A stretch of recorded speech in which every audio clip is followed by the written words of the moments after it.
Hello friends, this is Otz, right? And today I'm doing the very highly requested good build for every killer video. I've done some videos like this in the past, but by the time you watch these videos will be now deleted. They're now outdated. This one will be the most up-to-date and accurate version of them. It's going to include every killer perk that's available, every little strategy change, every shift in the meta, and of course the latest killer, Pyramid Head, aka the Executioner. If you're interested in that, or in any killer in particular, feel free to go down to the timestamps in the description and skip to whatever you're into. If you want to enjoy the whole thing, please be my guest and keep watching. I've made a point to make every killer build that you're going to see a reliable one.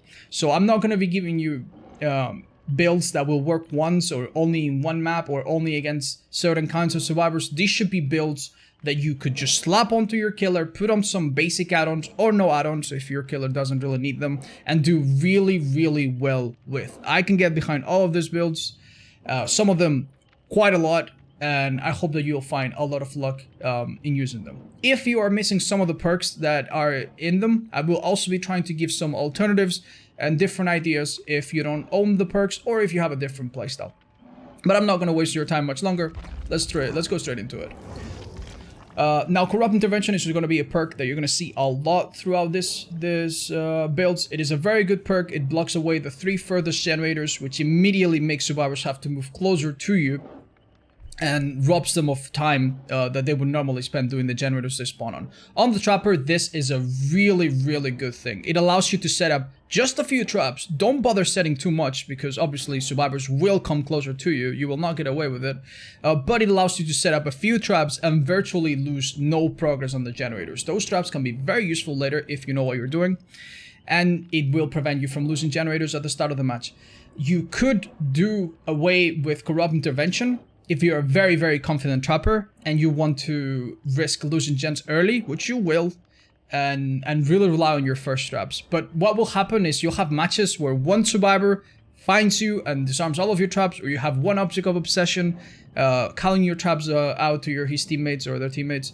And this will really, really backfire. With Corrupt Intervention, you can really do no wrong. It will also be a really nice insurance to some of the hardest maps for Trapper. Hardest maps for Trapper include the bigger maps, such as, say, Orman, where literally a third or half the map will have no objectives thanks to Corrupt, which is really, really good for you. And also indoor maps. Indoor maps, they're not particularly bad for Trapper, but they are difficult to trap in. Corrupt Intervention will make those maps where finding gens is a little bit difficult, a little bit more tilted in your favor, especially near the start. Save the Best for Last is one of my favorite perks in the game, if not my favorite. It works particularly well on the Trapper. Unlike some of the other killers, the Trapper does not have a default way to avoid losing stacks. When you hit a survivor that's not your obsession, you become faster and faster and faster. As a snowballing killer, this is obviously very, very good for you. If you manage to catch your obsession in bear traps every now and then, that's just enough to make this perk work on Trapper. When the obsession steps on a bear trap, you go to them and you grab them out of the bear trap. Anybody else steps on a bear trap, you make sure you whack them and you get one more stack. The thing about the Trapper is that he cuts the amount of loops available in the map. Let's say that there's 12 pallets or 12 loops in the map. You've already broken 2 pallets, so now there's 10. And you've already trapped 3 loops here and there that they don't know of. So now there's 7. We just went from 12 to 7 loops available in the map. With Save the Best for Last, you will be keeping the pressure on survivors to make sure that they get rid of the pallets, and that those loops that they have available become less and less, fewer and fewer as the match goes on. And it will be tremendously useful. This perk alone can just make or break a game. It is a little bit hard to play around, and you need to be smart about who you chase and which decisions you make, but it can really work in your favor. You can also expect survivors to DS you many times. You'll see it happen when you play a territorial killer, and having Save the Best for Last can actually help you and work in your favor. If you have a survivor who's dead on hook and now they DS you, you can kill them and keep 6 or 5 or 7 stacks and Save the Best for Last and win the game from that point forward. Now, the next 2 perks are a little bit sad to see. I wish that you could focus on other things on Trapper. There are some great choices of other perks that you could bring. You could bring Whispers to have a great start, know when survivors are getting to you. You could bring Infectious to snowball better, but with the current meta of survivors being able to pick themselves from the ground, very quickly with Unbreakable and so on. I feel like the most reliable set of perks that you can bring are Thrilling Tremors and Pop Goes the Weasel. Now, Thrilling Tremors gives you information on gens that you can then obviously use with Pop. But the stall from Thrilling Tremors is actually quite powerful. Not to mention that sometimes when you down a survivor, Thrilling Tremors is still on cooldown. Most of the killers, unlike say, unless maybe a Huntress, when they down a survivor, if you have 10 seconds left on Thrilling Tremors, you can't really do anything.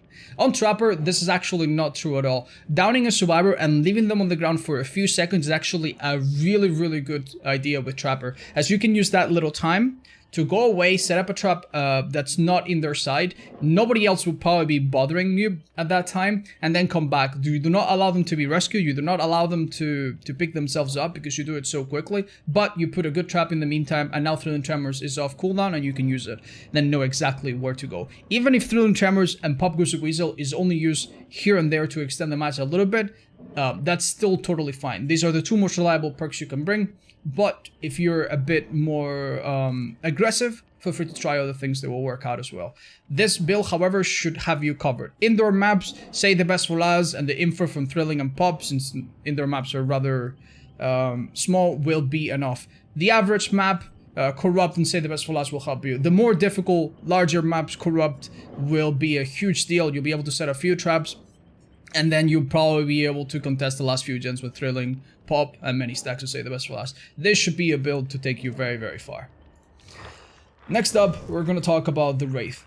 And as you can see, it's a very similar build. The thing about Corrupt Intervention, as we've mentioned, is that you're going to block the further away gens, and survivors will be forced to run closer to you. Survivors are of course unpredictable. Some of them will start at the totem, some will start to open chests, but a few of them will eventually come close to the gens that are available, and those people you will sneak up to with your ability.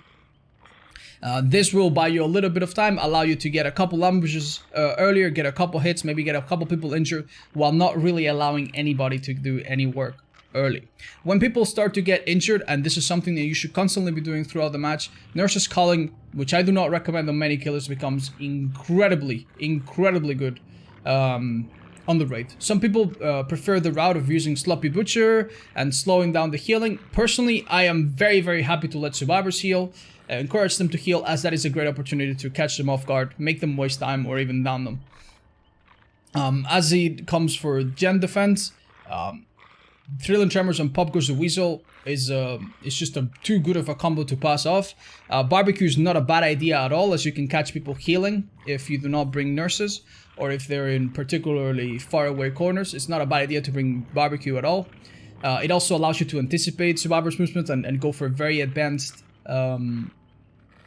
ambushes, but since I feel like you already have some of that info from nurses, Thrilling Tremors will be more reliable. You will never have a situation where you pick up someone, Thrilling Tremors activates, and you have no use. Sometimes that happens with Barbecue. You hook someone, you don't see anything, now you're just, scratching your head wondering what the hell you do next. With Thrilling Tremors, you're gonna have one of the two. Either you block every generator available, which is great. It gives you a stall for 16 seconds, knowing that no one's gonna touch a gen for that long, which is great.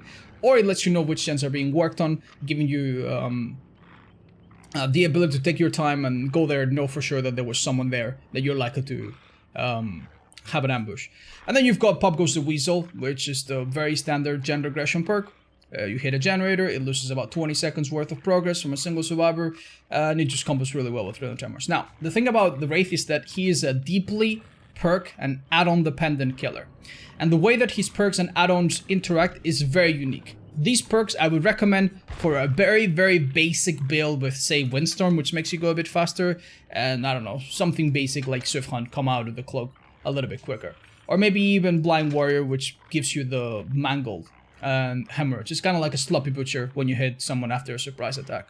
So this would be a build that would work well with this. Now, depending on the add-ons that you bring, however, you could switch this up. If you're not going to bring speed, then hitting gens with Pop Goes the Weasel and covering large distances on the map is a little bit more difficult. So if you're not going to bring speed, then you could legit just switch out Pop instead for Sloppy Butcher, and just rely on anti-healing and keep your pressure there. If you're going to bring, for example, the All-Seeing Blood, then instead of Pop or instead of Thrilling, you could run instead and make your choice, which is a beautiful choice, since you're going to be able to see the auras. And of course, if you're going to see auras like this, you might as well take out Nurse's Calling and bring instead something like Barbecue and Chili, which again becomes more powerful with add-ons. If you're running the very strong add-ons, you could even just do away with information perks. You're so fast that you can literally just go around the map and check for yourself without having to know. Say the Best for Last is another really nice choice for him, although it is not a necessity. It is difficult sometimes to pick your target, but if you somehow manage to consistently not find the obsession, Say the Best for Last becomes really powerful, as you can do an easy first hit with an ambush and then seal the deal very quickly if they're not in a good position. If you're gonna bring Say the Best for Last, as we'll see later, I recommend that you bring Discordums, as you will be finding two people. You will also have a source of not hitting the obsession. It's the Wraith is complicated. He does depend a little bit on add-ons, but if you're going to run something basic, then please refer to the build that we originally had going, which is Corrupt Intervention, Thrilling and Pop, and Nurse's Calling. Next up is Billy. Now, many people run Corrupt Intervention on Billy to block away the faraway generators. I personally don't see quite the need for it, as he is a killer. He is possibly the killer that can interrupt survivors the best at the start of the match. Other options would include Whispers. Whispers, you can really not go wrong. You can use Whispers to immediately go around the map and have a very good idea of where they spawn and a very good chance to catch them right off at the start. And some billies also really enjoy running Bamboozle. Some of the better billies are quite fond of Bamboozle.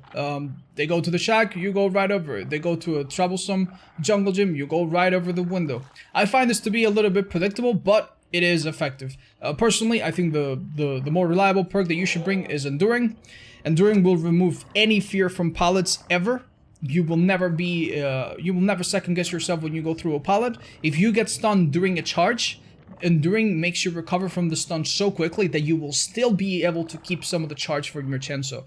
That means that if you had your Chenso at 99 and somebody stuns you with a pallet, you can quickly press M2 again and break the pallet in just a second.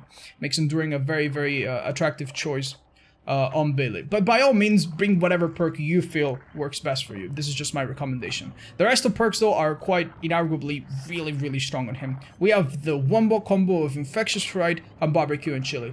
Infectious Fright will make the people inside your terror radius, which for Billy is 32 meters, scream every time you down someone. It doesn't matter if you N1, if you M2, if you grab them, if they go down by themselves. It doesn't matter how they go down, they will scream 100% of the time.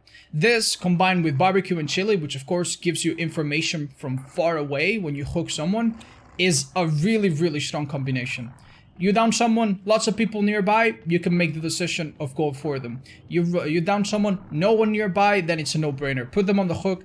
Very high likelihood that Barbecue will show you at least one person, and you will constantly be using your mobility to go from one chase to another, You will either get quick downs or quick pallets out of the way that will later result in quick downs. This is very strong for a snowball killer, particularly good on Billy.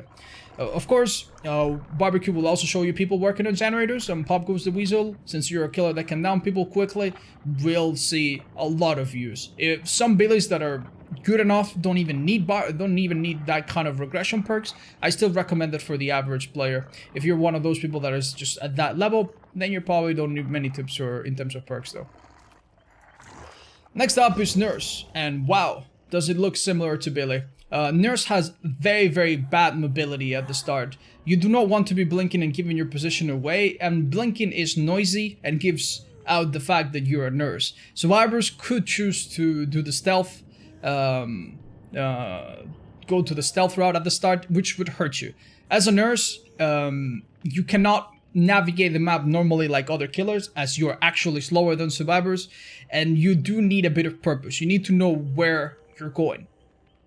For that reason, the early patrol of the map as Nurse is complicated. Corrupt Intervention is going to simplify that for you quite a lot. They really only have two choices. Either to try to hide through Corrupt Intervention, or to run to you all at once and try to work on the generators that are not that are not blocked. If they try to run at you, it's a win-win. They kind of do gens early. You will probably find one of them quickly and begin your very deadly chase and begin to down them very quickly, and then your other perks will come into play. And if they try to hide, it's most likely going to backfire. As long as you can find someone within a minute, all of them will be out of position. You might down them very quickly again because you're the nurse, one of the stronger, if not the stronger 1v1 killer in the game. And then your other perks come into play. And what are your other perks? Very similar to Billy. You've got the combo of Infectious Fright and Barbecue and Chili. Infectious Fright will make everybody scream around you when you down someone. And if this does not happen because there's no one around you, very good chance that if you hook them, Barbecue and Chili will show you someone around. Barbecue and Chili is particularly good on Nurse as she can go through walls. If you see someone inside a building, that would normally be a big obstacle for someone else. As a nurse, you can go right through it, up and down floors. Barbecue is a no-brainer. It will also help you a lot to pick up slugs, which is something that you're going to be doing a lot as nurse, especially near the end of the game. If there's 3 people, you can down one guy, down another guy, see the third guy scream with infectious, down him to pick the guy up, hook him, and now you see the other 2 guys on the ground moving slowly around the edges of the map with Barbecue and Chili. This will let you wrap up games very, very comfortably. This combo is very, very strong. Pop Goes the Weasel is a no-brainer. You're going to be downing people very quickly. You'll have many, many chances to use it. Again, some of the better nurses don't even really need Pop because they're just so good at killing. If you want to take a different route and not worry about gens at all, you could slap Sloppy Butcher here, and that would work as well. However, this is a very, very reliable build that should work in your favor in most maps and situations. Next up is Huntress. Now, Corrupt Intervention is also very, very helpful, and I think out of all these perks, the most non-negotiable one. The Huntress is a slower killer. She moves at 110, whereas most killers move at 115, and this hurts. It makes your patrol very difficult. That coupled with the fact that she has a humming radius that alerts survivors of your presence. If survivors decide to take the stealth route, similar to Nurse, it can be very, very painful to lose a gen or 2 early, and then just not find them, or go to a gen that's across the map and then see that it's halfway done, but there's no one there. It could result in a lot of wasted time. With Corrupt, they're either going to hide, or they're going to come at you. And either way, you can kind of play around it. They cannot hide forever if you can guess the spawns right. And if one of them comes at you, you're comfortable, you're right where you want to be. The fact that Corrupt blocks away 3 generators also means that there's only 4 generators in play that are closer to you, which will make landing your Pop Goes the Weasels a little bit easier. Pop Goes the Weasel is not the best perk for a killer like Huntress, who's very aggressive, who cannot really do a lot of map patrol, but it doesn't matter. It's still a very, very good perk that will work in conjunction with Corrupt on a slower killer like Huntress, just based on the fact that she can down people quickly and that her chase potential is deadly. Even if you only use it a few times, as opposed to like Billy or Nurse, who can use it many, many times throughout the match, even if you only use it sparingly, Pop Goes the Weasel is still a very, very, very strong perk. That will probably be worth bringing. Again, some Huntresses are so good that they will just focus on detection perks and tracking perks. If you're one of those people, some Huntresses favor Shadowborn to have a nicer FOB. Some of them favor Discordance or Whispers to make sure that they're always finding someone at the start and throughout the match. Those are very fine perks to bring. Barbecue and Chili and Nurse's Calling are very, very popular perks on her, or at least were. Now the meta has changed a little bit. I do not favor them as much. You could also bring one of them, but you'll see that we have replacements coming up. Those perks are not quite as strong because Survivor's hitboxes have been adjusted. This was not a thing as of the latest video, I believe. When survivors repair generators and you see them far away from Barbecue, or when they're healing behind some kind of obstacle and you see them from close with Nurses, you can no longer hit them over those obstacles. If you throw a hatchet over a generator or over an obstacle when someone's hiding, they will not be hit. The hitbox is now a little bit more accurate to what it actually looks like. First, for that reason, Nurses and Barbecue I do not favor as much. Instead, we're gonna go for Thrilling Tremors. Thrilling Tremors will give you stall. More importantly, it will give you information so that you know 100% that you're going to a place where you're going to find survivors. This is particularly important in Huntress, Unlike Wraith, for example, you kind of go to a gen, then check another, then check another. You cannot waste your time. You need perks that are reliable in telling you where to go. And Thrill and Tremors, it just doesn't get much better than that. Every time you down someone and you pick them up, maybe after you reload, or perhaps before if you're in a rush, you can always reload tactically to wait out the cooldown. You will know which gens are being worked on. You can then go for pot shots if you're brave. You can just go there to know that you'll find someone, and then use Pop Goes the Weasel. Bitter Murmur is the other perk that I find a better replacement for Barbecue or Nurses. Bitter Murmur will give you information anytime a generator is completed, showing you the survivors that were there, any and all of them, and anybody within 16 meters. And you'll see often the direction that they take if it's a generator that's far away. And this opens up a lot of tactical decisions. Number one, Bitter Murmur is a little bit more unexpected than many other perks. Very few people assume you to have Bitter Murmur, even on a Huntress. For that reason, it is very, very likely that you're going to have a lot of options to see one survivor running away, line up a hatchet, and hit them right around the corner. You can see good Huntresses run this perk often, and just see how deadly that is. Anytime you hit a survivor with a hatchet from afar that they weren't really expecting, that is cutting down your next chase by a lot. It's also forcing other survivors that are healthy to now come for the rescue, and putting that survivor at a massive disadvantage, shifting, obviously, the pressure to your favor. Bitter Murmur for those snipes is very useful. Even if you do not get to snipe, it is very useful to see, oh, there was only one guy here, now I can assume that the other two are there. Oh, the two guys were here, then I assume that, well, actually, I know wherever survivor is, let's just go right there. If they do a generator in your face, you will also see anybody around you. You'll be able to have auto reading for 5 seconds, which is good to land hatchets and to do some mind games. The really, really nice thing about Bitter Murmur is that at the end, it gives you 10 seconds of seeing everybody. This is pretty huge for a killer that can down you very quickly. If you have a guy on the hook, a guy on the ground, and you're chasing one guy, in those 10 seconds you can down that guy and see the last guy and just wrap up the game right there, assuming that they cannot make a comeback. The nice thing about Bitter Murmur too is that it will work relatively well no matter which map you're in. If you're in an indoor map, the information will be nice, as it's maps that it's easy to hide in. If you're in a big map, you also value the information, whereas some of the other perks, they're a bit more map dependent. This is a perfectly fine tournament level Huntress build that I highly, highly recommend you get used to. Next up, the shape, and we're starting to see some more off-meta perks that I really enjoy. Corrupt Intervention is unfortunately also very, very good at Michael. I wish I could, shake off this perk already, but it's just really, really strong. As Michael, you're going to start in tier 1, where you move very, very slowly. You barely move any faster than survivors. And because your hitbox is bigger, if survivors are running you around some obstacle, you're really not that much faster than them at all.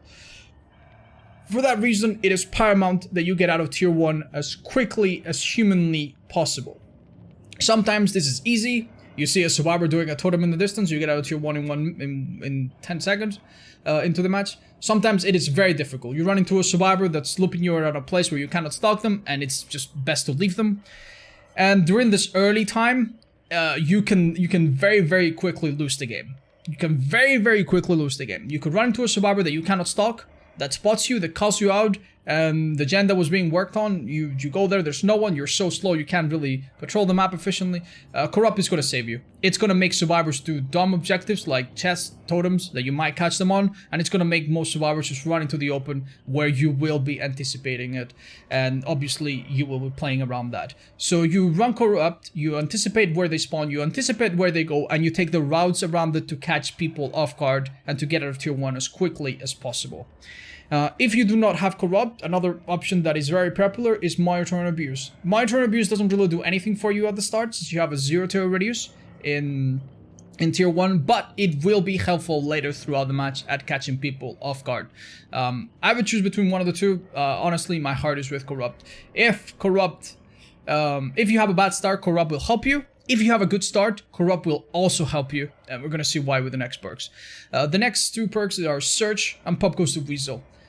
Search is a perk that triggers when you down a survivor with your main attack. And Myers has no secondary attack. He doesn't hit with hatchets, he doesn't throw anything. He only hits you with his weapon. And that means that any attack he does is basically going to proc Search, unless, they go into a locker or something like that. The really nice thing is that Surge saves you a little bit of time. Instead of downing a survivor, putting them on the hook, and then kicking the generator, and then going away, you can just down them, immediately regress the generator, and then go on to your business. For a killer that has a timed ability like Myers, this is huge. Those 10 seconds that you save, or whatever, means that you have 10 more seconds to use your Evil Within tier 3 when you proc it. And you should be proccing it very, very, very quickly into the match, in my opinion. Some people think that it's best to save it. I think that if you have a chance at the start to proc your tier 3, it is in your best interest to do so. You'll see just how powerful these 3 perks are when you use them together. The idea with Search and Pop is, of course, to down a survivor, search the nearby gens. If Search doesn't go off, you know that no gens are being worked nearby. So obviously, that gives you information as well, a bit like Infectious, but more objective based. And then pop the faraway ones. Originally, I would have recommended something like Infectious Fright in place of Search. Infectious, of course, shows you the auras, the outlines of survivors around you. But survivors these days, they rely a lot on Decisive Strike, on Unbreakable together, which means that if you down a survivor and you leave them on the ground, it's very, very likely that they'll pick themselves up and that you'll be wasting your efforts. For that reason, Search is, I think, a more objective-based approach that works best and is more consistent. So you down a survivor, you nearby gens, you search, and then you use pop if they insist on those gens, if they're trying to get it done, or to the other gens that you go to. The really nice thing is that whether you search or pop a generator, you're going to have surveillance applied to them. Anytime a generator is regressing because you kicked it, because it got searched, because you kicked it with pop, surveillance will apply and will show that generator in white. It will remain white forever, even if it goes back to 0, until somebody touches it, at which point they become yellow, so that you can see that someone's touching it. This is perfect. This achieves so much. If you're down a survivor and they're trying to finish a gen, you will see it immediately turn to yellow. You know that you can take your time to hook and then pop. If you see that it remains white, you know that you can leave the guy on the ground or hook him quickly and then go elsewhere with a pop, which is gonna hurt a lot. You have a very small terror radius as Myers. In tier 2, you have a terror radius of 60 meters. And this means that after your tier 3 is over, and survivors, let's say that survivors hide through all the tier 3, you're going to be back in tier 2, and you're going to know exactly which gens they go to. You're not going to be going around the map, you're going to go straight to the points of interest, back to hooks, back to gens when they get touched, and you see it with surveillance, and you will be making the most out of your small terror radius. You should try this build. Be very aggressive with it. Get out of tier 1, get into tier 3 as quickly as possible, start stabbing people. Most survivors cannot bear with the early pressure from search, surveillance, and pop. When survivors hear the tier 3 music, they rarely greet around gens, and you'll see just how powerful that is. There are a lot of ways to play Michael. Some people prefer to have a more chase-based approach. They put on Brutal Strength, which is a fine choice. Bamboozle to pair with the fact that he vaults windows a little bit quicker in tier 2 and tier 3. These are okay choices, same with Infectious. However, I would recommend instead that you focus on generators and just see how effective this build is. The more stalking add-ons you have, by the way, and the quicker you get out of tier 1 and into tier 3, the better. This also pairs well with the Hairbow and Dead Rabbit if you want to use it. So this build will use the good add-ons on Myers even better. Next up, we've got the Hag. Again, Corrupt is a really good perk, but you don't want to bring it without a reason. And the Hag might just be the best user of Corrupt Intervention in the game. You could legit just play the Hag with this perk and nothing else, and you would win games just because of this perk. It is such a strong perk.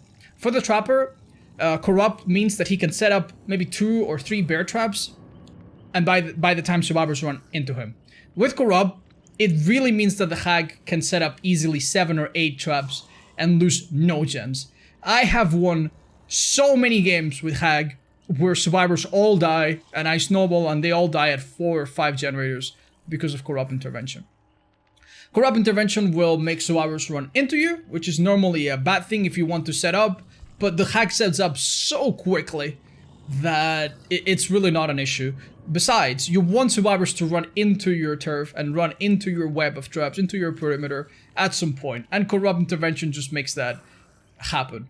What I recommend you do with Hag is you start, whatever it is you spawn, you assess where survivors are, and you begin to place a bunch of traps. I usually like to work my way from inside towards the edges. So I go to the place where they would normally meet me, I set up a few traps, and then I go away, further and further away from where the survivors spawn, and fill up all of my little web of traps. Monitoring abuse helps with this, by the way. It makes it harder for survivors to detect you. If you run into one of them and slap them, and he runs away, monitoring abuse will have the effect of making your terror radius big and then small again, which will disorient them a lot and will probably make you lose them. This will help at the start. The point of all of this is that by the time survivors actually come to you, you will be very, very prepared. You will have a large collection of traps, and normally after they trigger one, you can corral them into the others and just win the game after you get to defend one of them on the hook. Monitoring abuse also has the nice effect of making her smaller terror radius of 24 meters even smaller. Makes her have a 60-meter terror radius, which obviously pairs well with nurses. Nurses will show you people healing in the basement, letting you know that you should put a trap up top and then go down, for example. It will show you people healing with self-care or with medkits in corners of the map, and you'll be able to approach them until you're very, very close to have no idea. You can also see the occasional group of survivors healing, and you'll be like, okay, they're there and my trap's on the right, so I'm gonna come from the left, and that will push them towards my traps. Nurses is not a perk I recommend willy-nilly, but it just works really, really, really well with the Hag. At any of those times where you have all of your tips laid out, you will most likely make your next move based on what Nurse's calling lets you know. There are some great other perks that you could run on the Hag. My personal favorite, Save the Best for Last, allows you to, by the mid and end of the game, be a very, very efficient killing machine. You can hit a survivor after teleporting to a trap, recover very, very fast with Save the Best for Last, and then teleport to the next trap that he triggers a second later, and it is very, very hard to play against that. You could also run Make Your Choice, which is a very difficult perk to use, depending on how good the survivors are, but that is still nevertheless excellent on Hag.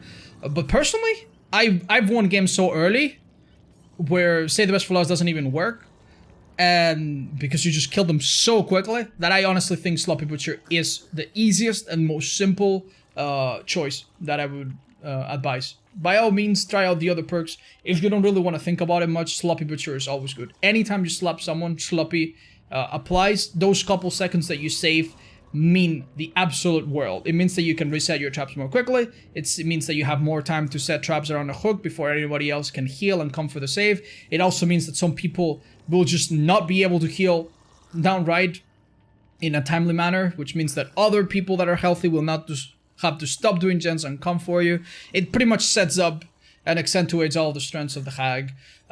You can play Hag with very few perks and very few add-ons and still do well, but if you use this build, you should have absolutely no issue.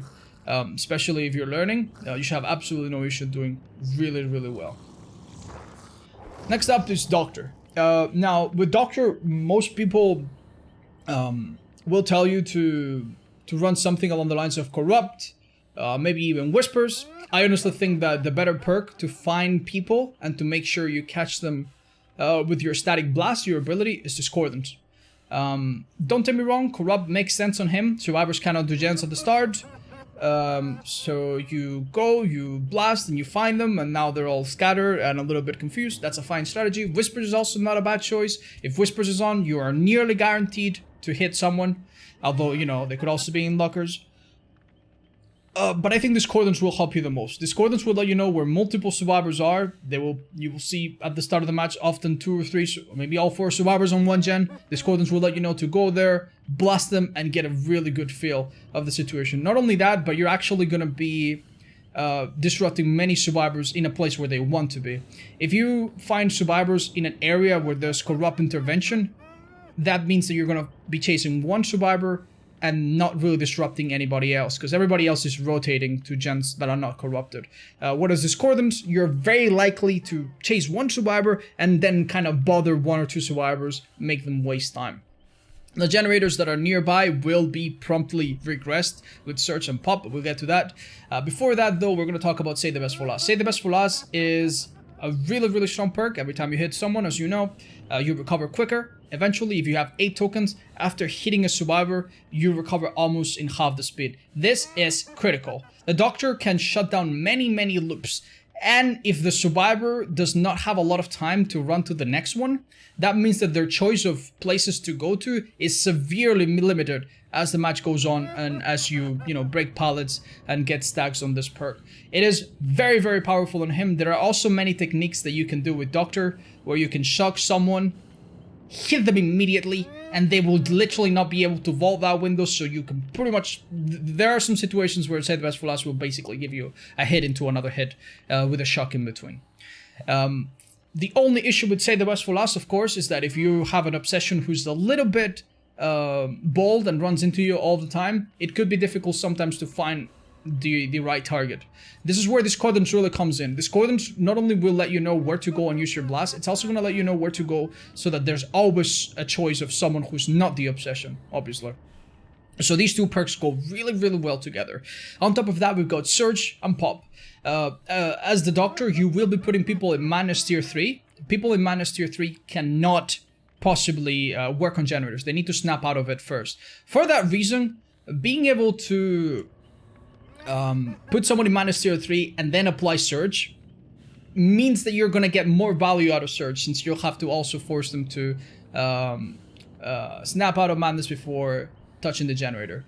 The Madness, the Surge, the Save the Best for Last, all these things work really well together. And there's going to be a point where, even though you're playing against 4 survivors still, it's going to feel like you're only playing against 2, since you'll have a guy in chase, a guy snapping out, and in that little chaos, Surge works really well. Of course, if they insist on the generator, you go and pop it. If Surge has done its job and the generator is regressing, beautiful. You save the pop and use it elsewhere. With your static blast, you will be and with Discordant, you will be constantly finding targets, and you will have a very good idea of where people are without many tracking perks. This build works really well. You see that I use the exact same build on another killer later that also makes beautiful use of it. But yeah, I cannot recommend it enough. If you want to switch out some things, Brutal Strength is a fine choice on Doctor. People will pre-drop pallets very quickly. You could switch out Surge or Save the Best for Last. You do not want to run Surge and Brutal Strength, as they both kind of cannibalize each other. Brutal Strength allows you to kick generators very quickly. But with Surge, you will not be kicking them as much. So it's probably a choice of one or the other. Brutal would be a fine perk here. You could also go for insta-down perks like Devour Hope, Haunt the Grounds, make your choice. All of these perks are powerful on Doctor. When they trigger, he can almost always find someone because of his static blast. Those perks work fine as well.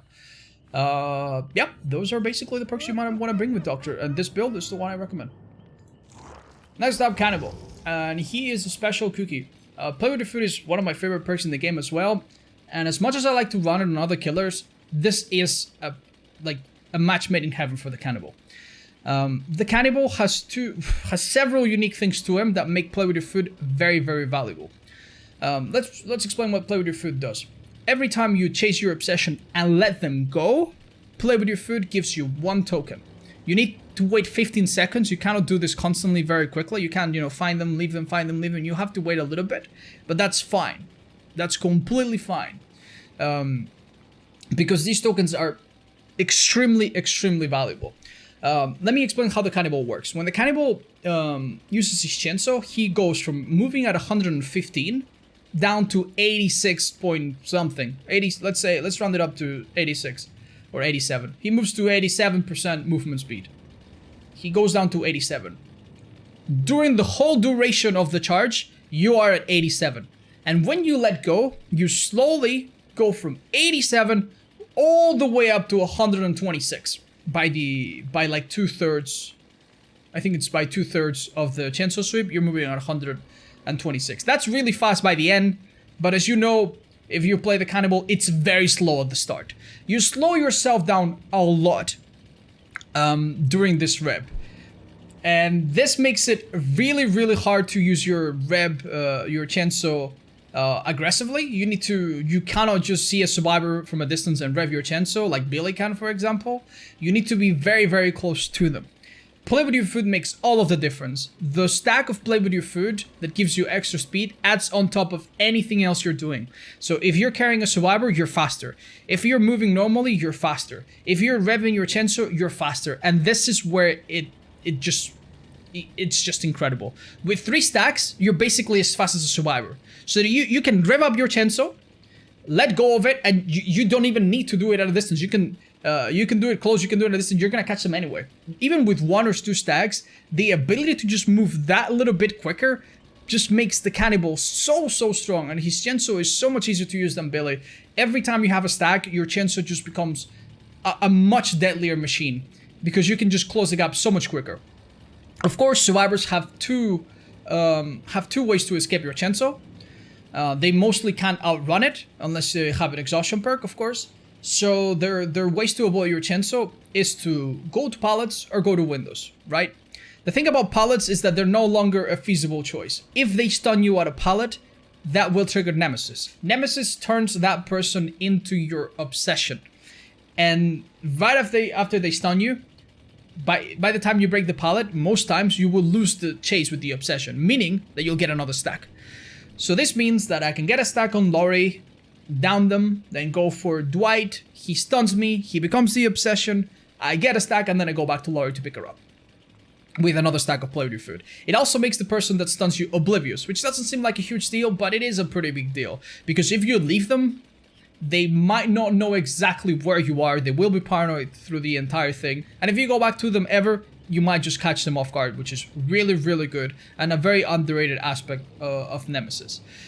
If you hook the obsession, normally play with your food will lose a lot of value, as no one else can give you stacks, but you can have a person on the hook and then be stunned by someone else. If a survivor is trying to be a smartass and blind you, this will also trigger Nemesis. Nemesis also gets triggered if you get stunned by someone using head-on, so you will have plenty of chances to trigger Nemesis throughout a match, to constantly switch your obsession, and to constantly be a force of evil and destruction with your Chainsaw with stacks of play with your food.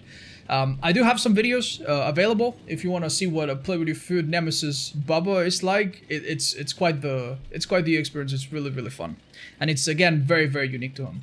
Because you will be insta-downing, play with your food stacks will be mostly preserved. With other killers, you hit them once, you lose a stack. You hit them twice, you hit 2 stacks. You lose 2 stacks. With the Cannibal, for the most part, you're going to be instant-owning them. Another really nice thing about the Cannibal is that it makes survivors do dumb things like go into lockers. So if a survivor's running by a locker, you can bait the Chainsaw, see them go into the locker, pull them out, and keep the stack, which will make a difficult game for them even more of a loss.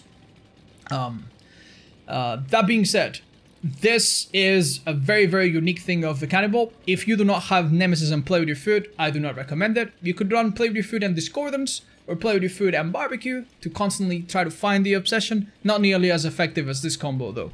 If you do not have either of them, other perks that work really well with Cannibal are Monitor and Abuse. You will constantly be catching people a little bit more off guard, making your Chainsaw a little bit stronger. And any other deception perk can work, like the new Trail of Torment from Pyramid Head. You can give it a shot as well, which would combo well with Pop Goes the Weasel. But these perks, pretty much irreplaceable on him.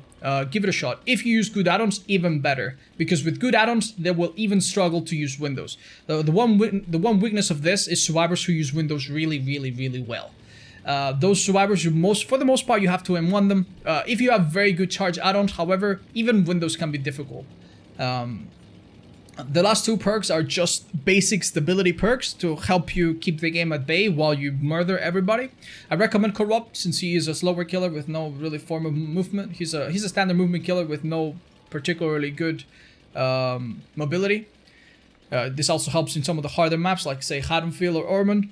And Pop, you're going to be downing people even if you only use it a little and you want to be focused on downing people. This is also fine. If you want to go the route of like Corrupt and Ruin, or even better, Ruin and Surveillance, that's also fine. I find these perks to be a little bit more unreliable, as Ruin is a bit of a gamble. But Corrupt and Pop, you can never go wrong. This is a build to die for. Next up, Freddy. I used to love the build that I recommended on Freddy back then with the old Ruin. Because the old Ruin allowed you to slow on the game, it meant that everybody fell asleep by the time you got 1 or 2 downs, and then it pairs so well. New Ruin doesn't work quite as well, however. So we're going to be doing Corrupt Intervention. Corrupt Intervention, as you know, blocks the further away generators. And for Freddy, that is quite significant. It means that survivors cannot immediately work on gens and fail skill checks and get gens done. They have to run around or hide. And both things are good. If they run around, you find them. If they hide, their timer eventually makes them fall asleep. And when survivors are asleep, good things happen. 2 good things happen in particular. The more survivors that are asleep, the better your recovery from teleporting. So if all survivors are asleep, you can teleport between gens and recover quicker, which is good. And also, they are vulnerable to your add-ons and to your power, whichever it might be. Either the illusory pallets, which I do not recommend as much, or the snares. The snares are really powerful. You go to a loop, you put snares around it as you chase, since you don't slow yourself down, and they slow themselves down if they're in the dream already, and you hit them. Or they just drop the pallet, you break the pallet, and you keep going. For that reason, anything that buys you time until they fall asleep is very good, and Corrupt does that beautifully.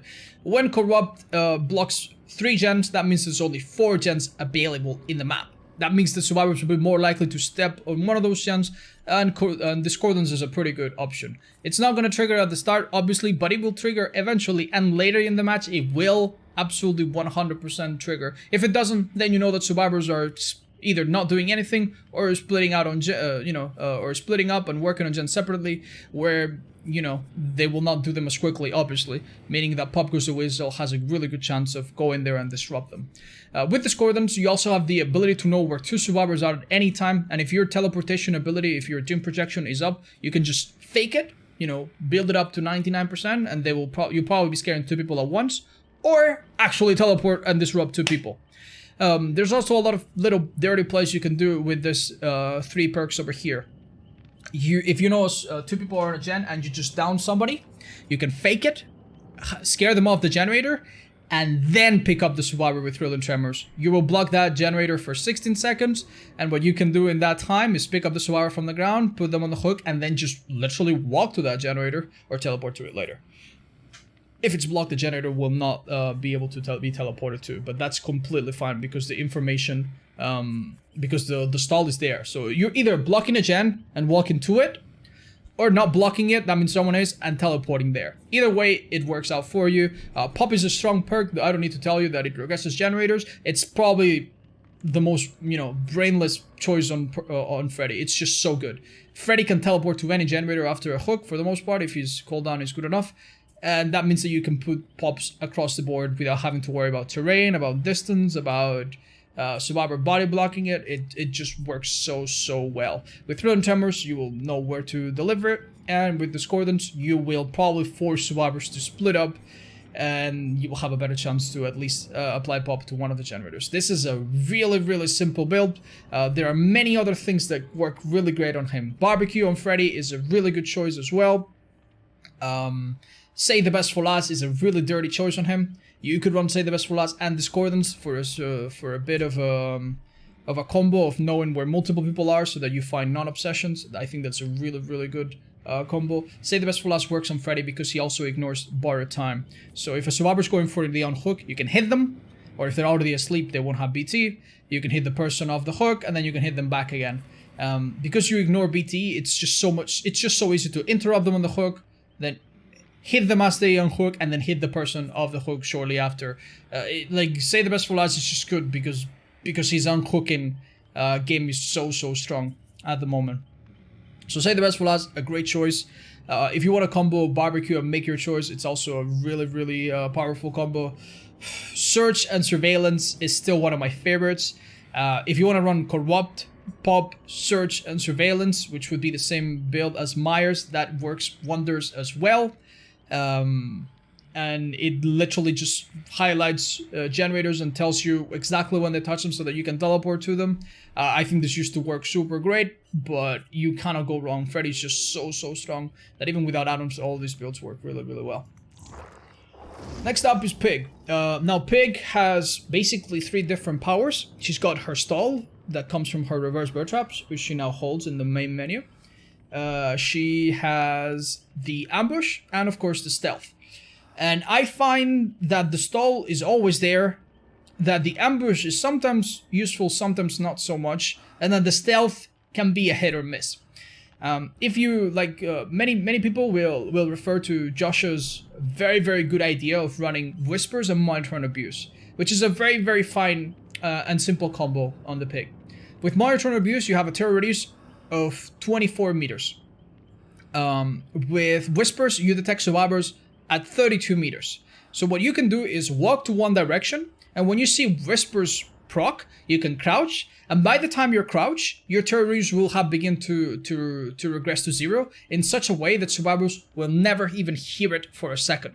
That means that you can go to a gen, crouch when whispers is on, and go all the way up to the gen, then crouch up, stand up and hit a survivor or grab them off the gen without them realizing. That is really good stuff. That is really good stuff. One problem though, there will be matches where you have an object of obsession that will see where you're spawning and call it out to your teammates. That strategy doesn't work. There will be matches when you have a survivor with spine chill. Unfortunately, the pig has jigsaw boxes all over the place, and even if someone doesn't have spine shield, there's a very good chance that they'll have seen one of the jigsaw boxes as they go to a generator, and they will just be on the lookout. For that reason, those two perks, as good as they are not as reliable as I would like. For that reason, we're going for a different approach. This is not a build that relies on stealth for the most part, or relies on ambushes a lot. Ambushes are difficult and, in my opinion, situational against really good survivors. So this is a build mostly geared around her normal M1 downing and her stall. And this is where Say the Best comes in. You're going to be hitting M1s for the most part, and you will be getting stacks into Say the Best for last. If you occasionally can grab or hit the survivor that's your obsession with your ambush, that's even better. That will make Say the Best for last just that much more worth it. If you have to hit people with an ambush and stop gaining stacks, that's also fine. As long as Say the Best for last is slowly going into the positives, it is a very good perk on her. The pig, as it is, makes 4 survivors often feel like 3 survivors. You will, on average, throughout the map, you're gonna have 1 survivor being chased, 1 survivor with a cage trying to remove it, and 2 survivors probably on gens. Something like that. On average. You'll have, so instead of having, the usual 4, you're gonna have 1 survivor doing nothing. For that reason, being able to cut your chases and make them a little bit shorter and apply any kind of external pressure is just so powerful on the pig. Say the Best for last is very useful. Anytime you hit someone with Say the Best for last, search will proc. And those generators will have less people available, fewer people available to go and touch them. Which means that if you hit something with search and then you monitor them with surveillance, you're gonna see a lot of times gens that against any other killer would have been touched or even finished, go and regress for a very long time, because again, survivors have less manpower to keep up with the gens. So anytime you down a survivor, you have the search and surveillance combo. If you see a generator turn yellow, that means they're trying to insist on it. You can go and pop it. If you don't, you can go find another generator and pop it instead. Because survivors will be shorter people, the pop will hurt a lot. One thing survivors can do to try to make your traps less dangerous is to 99 generators and wait until the survivor has searched 1 or 2 boxes and then pop it. And then finish it. That means that the person with the reverse bear trap has more time and will never die to it. This really is, most survivors don't do this in the first place, but if they had any idea of doing it, Pop Goes the Weasel just puts the nail in that coffin. No one is gonna 99 gens with Pop Goes the Weasel. Survivors will be trying to finish them. You will obviously try to prevent it, and if they do finish them in a bad time, that could put the people with the reverse bear traps in danger. So if you're running anything like Jigsaw Sketch or the Crate or Bag of Gears to slow down searches, it will, or the Tamper Timer, God forbid, the presence of Pop alone makes these people more likely to die to the reverse bear trap if that's the route you want to go. The real nice thing about surveillance is that eventually the generators that you hit with search or pop or a normal kick will have someone go back to them. And surveillance gives you a really good chance to start using your stealth mid-game. When you see a generator quietly turn yellow that's a good time to crouch, go there, maybe even look away to trick anybody with spine shield if you feel like they might have it, and then go for a grab or go for a hit or interrupt it in whichever way you feel is appropriate. Surveillance is your one way to use your stealth and still use part of your kit. You will use your ambush occasionally, but not rely on it. I feel it's not the most reliable ability. And your stall will be amplified by all of these perks. It is a very, very solid build on the pick and my favorite one so far. That being said, you have the monitor and whispers approach if you want to have a very simple and straightforward set of info. If you want to go for more ambush hits, you will find that survivors often pre-drop pallets. You can bring something to counter that, like in doing Spirit Fury and doing Brutal Strength, although it's not what I recommend. And other perks that work really well on Pig are perks like Ruin. Ruin works particularly well if you start putting out bear traps early and they have less people available to search for the totem and do generators. However, as we've explained, Ruin is not the most reliable perk in the game, so this is what I would recommend instead. This should work in bigger maps. It should work in smaller and indoor maps really, really well. Obviously, the bigger maps, you do not have Corrupt, you do not have anything to help you at the start, it's going to be a bit rougher, but the power of the pick equalizes those maps. Because the maps are bigger, survivors need to travel longer to take out their boxes, so even though you're early game, you don't have Discordance Whispers, you don't have any early game perks, you should more than make up for it as the match goes on. Next up, Clown. And as you'll notice, it is the exact same build as on Doctor, but it just works so ridiculously well. Now, with Clown being a killer with average mobility, no particularly form of mobility, you would think that Corrupt would be a given. I disagree. I think that as a Clown, you need to absolutely 100% bother many survivors at once and keep them a bit useless and a bit occupied if you want to have a chance to win. For that reason, instead of Corrupt Intervention, which again, it wouldn't be a horrible choice, don't get me wrong, we're going to be running Discordance. We want to know where they spawn so that we can catch them off guard, we can catch multiple of them, and because we will be catching multiple of them, we will have a choice of who to go for. And we will be consistently going for the non-obsession survivors. Now, many other killers, I'm going to tell you, if you run Save the Best for Last, just bother this guy, don't bother. No, this time I tell you, use Discordance to consistently ignore the obsession and go for people that are not the obsession. With Save the Best for Last, you have a very, very powerful ally. You slow down survivors with your bottles, even more so now because you don't slow yourself down. And their choices of loops and places to go to are limited because they're slower. With Save the Best for Last, this is even more true. Anytime you hit a survivor, especially after they went through a bottle, they cannot make it that far. And as you get more and more stacks to Save the Best for Last, you become a better and better downing machine. That is really the problem with the Clown. He doesn't have lethality. He doesn't have the ability to down people quickly. Save the Best for Last corrects that, and it's more reliable than other perks like Make Your Choice, which are hard to use in certain maps and against coordinated teams, like Hunter Grounds, which are unpredictable by nature, and other stuff like that. So Save the Best for Last will absolutely help in making your chases shorter.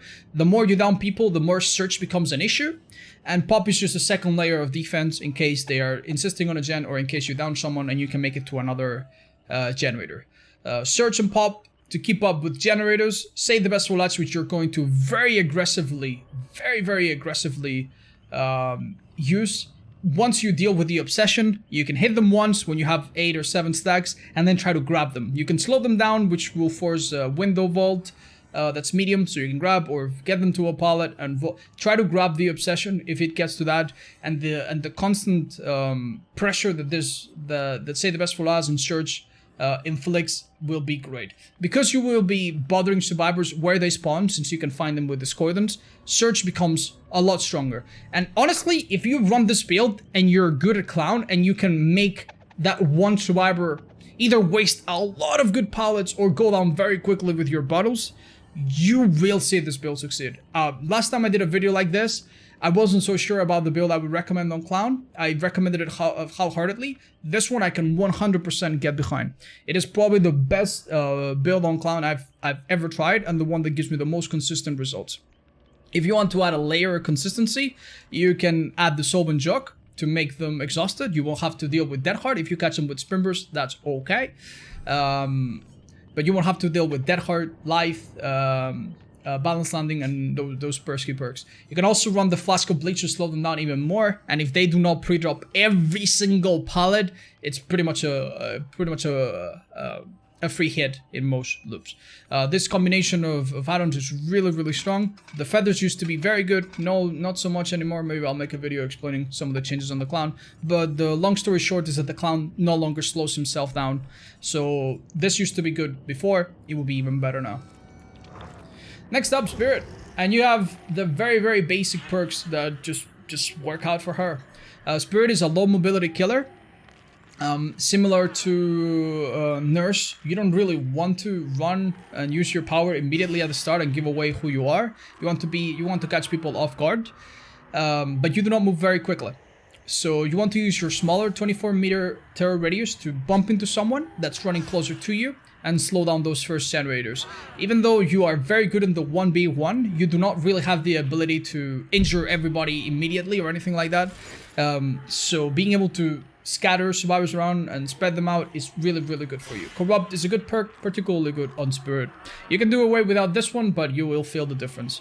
Then we got Thrilling and Pop. Thrilling and Pop are no-brainer. She's a very good killer at downing people, and anytime you down people, you use Thrilling to know where everybody else is, or if they're still too lost from Corrupt, if you down someone really quickly and they're still navigating the map, you will block every generator and obtain a little bit of stall, which is also very appreciated. So Thrilling and Pop keep the game, keep info coming, keep regression occurring, and very basic stuff. You could run Barbecue and Chili instead, and that will be completely fine. And some people don't like to run Pop, or maybe on top of it they like to run Sloppy Butcher. Also very fine choices.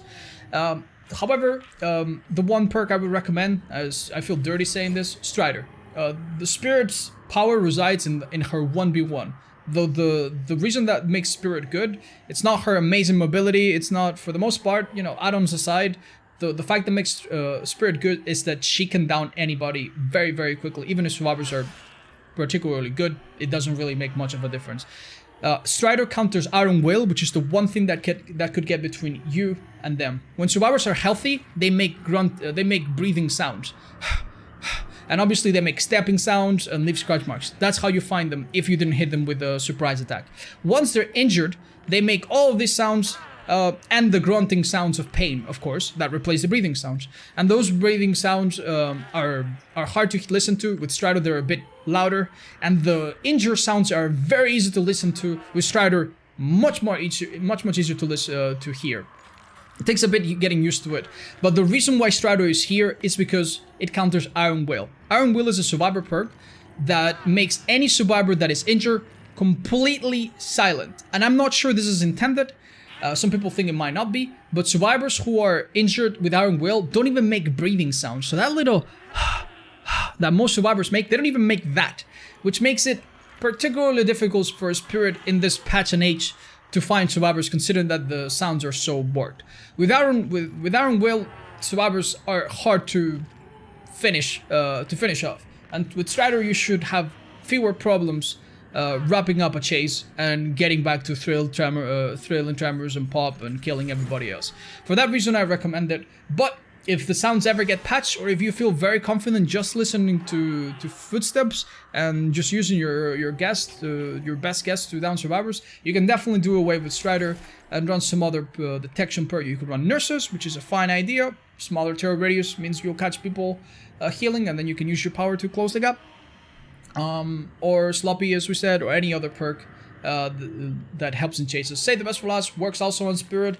I do not recommend it as much as I do on some others though. Strider is really hard to replace and will make even good survivors pretty much helpless against you. Next up, Legion.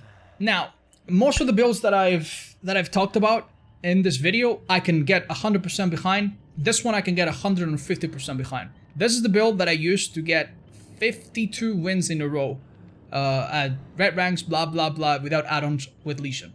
Now, Legion is not the strongest killer in the game. Arguably, he's one of the weaker killers in the game, but he has a lot of things going for him that many people do not realize. He has the ability to injure multiple people very, very quickly. And when people are injured, they make tons of mistakes, and obviously are just one mistake away from going down, if not worse. For that reason, you do not want to bring Corrupt Intervention. Corrupt Intervention, you can just slap on basically any killer and it will help for the most part. This is the one killer with Corrupt Intervention you do not want to bring. You want survivors to spawn in a generator, spawn in there, and stay there. Because survivors, for the most part, spawn around the edges of the map, and that's where you want them. You want it on the edges of the map where you can hit one survivor, then quickly hit another, then quickly make it to another survivor that even if he tries to run away, he can't because he's cornered. Do not hesitate to hit one survivor, hit another, or hit one survivor, and if you see the next one is a little bit too far, to cancel your power, then since you just refilled it from the hit, you just walk there, use it again, get people injured. So yeah, no Corrupt Intervention. Instead, we're just going to guess where survivors spawn and use our ability to find one, then find the rest, get 3 to 4 people injured as quickly as humanly possible. Once that has happened, survivors will often begin to scatter. The gens that they spawned on, they have to run away from because you're Legion. Nobody tries to group up against Legion.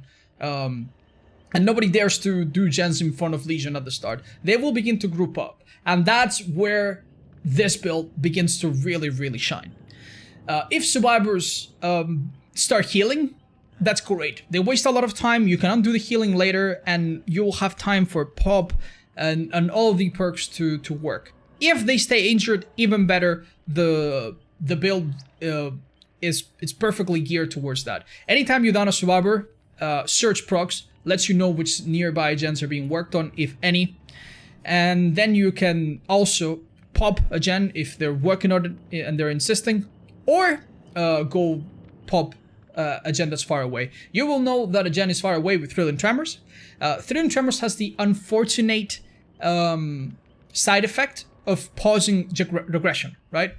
So if I hit a survivor next to a gen, that gen begins to regress with search. And then when I pick up the survivor, Thrill and Tremors blocks the generator. So there's roughly 4 seconds of progress of that gen, since it's 25%. There's 4 seconds of repairs that stop regressing during Thrill and Tremors. And that is completely fine. Because it also means that there's 16 seconds where survivors cannot quickly undo search. So if I hit a survivor and this hits a generator and someone else is there, they cannot quickly touch it because, you know, Thrill and Tremors will block it. So the general idea is to down, surge, thrill, pop. Down, surge, thrill, pop. Now, Legion does not have a chasing power, but it really doesn't matter. The fact that you're going to get people injured and that they have to mend and then heal means that they either waste a lot of time mending and healing, which gives you time, or that they just stay injured, which means that, again, they're only one mind game away or one fuck up away from letting this whole thing happen. This is an extremely consistent build and strategy that just works really well. And we haven't even gotten to the 4th perk yet. So your idea, again, is to just get many people injured, be as good as you can be in the 1v1, pick your fights very carefully, go for the people that are most likely to go down in a timely manner, or to give you very good pallets if you want to get some out of the way, and then you go on the surge, thrill, pop, surge, pop, thrill route. The 4th perk is completely optional. This build works really well just with these 3 perks. The one I recommend the most in terms of being reliable is Enduring. Many survivors, when they are injured, will pre-drop every single pallet. With Enduring, you can take every chance in the world to swing through it or to walk through it and not be afraid of it at all. If they try to be cheeky and pretend to break the pallet but then to down the pallet but then keep going, there you go. Now they're injured, they go down. The best part is that Enduring makes your recovery almost instant, and if you were using your power, you will save a lot of time on the recovery. There are so many matches where I hit a survivor, I hit another survivor, maybe I hit all 4 of them, and then I go to a pallet, they're already injured, and they drop the pallet on me. And I'm like, thank you. now I can just go around and hit you and you're down, and I don't have to wait 4 seconds to end my ability. So yeah, Enduring is very, very basic, but extremely useful. I do not recommend it. I've only recommended this on 2 killers, Billy, half-heartedly, and Legion. I even like it better on Legion. It is a really, really good perk because it gets you out of your power when survivors panic. It also sometimes results in double hits, which is insanely good on Legion. You can hit a survivor with your power, then lose the stun, and if you're on the same side as them, lose the power without the stun, and if you're on the same side, you immediately grab them or hit them again. It is very, very satisfying, but it's far from the only option.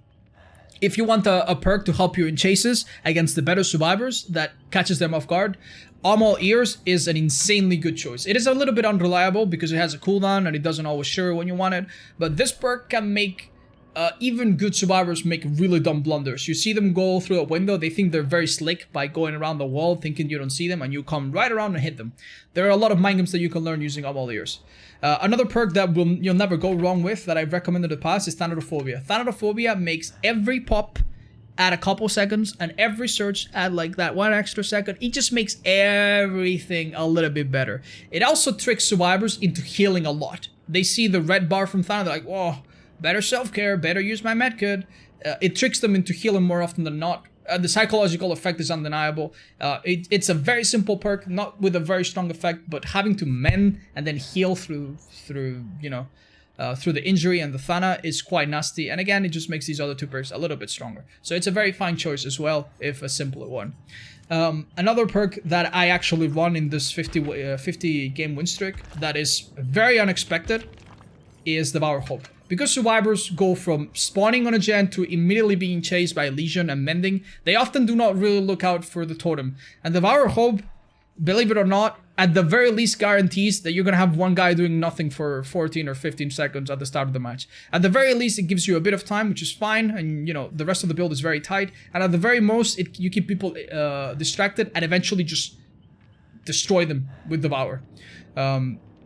You wouldn't think Devour would work on Legion, but it actually is very, very strong when survivors have to worry about gens, but they also have to worry about mending, but healing, and also now there's Devour. Very, very deadly. Many games during that streak were saved by a very timely Devour. There are some other perks I am not so sure about. Some people like to run Monitor, Discordance, which I think is predictable, but still fine. But that is completely fine if you want to experiment a little bit.